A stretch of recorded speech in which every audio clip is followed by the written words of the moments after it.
बुजुर्गों का आशीर्वाद, बड़े भाइयों का सहारा और सोनी कुड़ियों का प्यार। ऐसे करके मैंने बोला। बाद में वहाँ से डायलॉग आया फिर से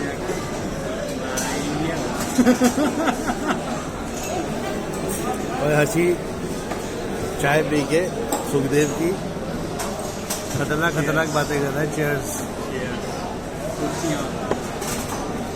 तो स्वाद ही आ गया, मतलब क्या बताऊँ, पराठे खा के सुखदेव में स्वाद ही आ गया।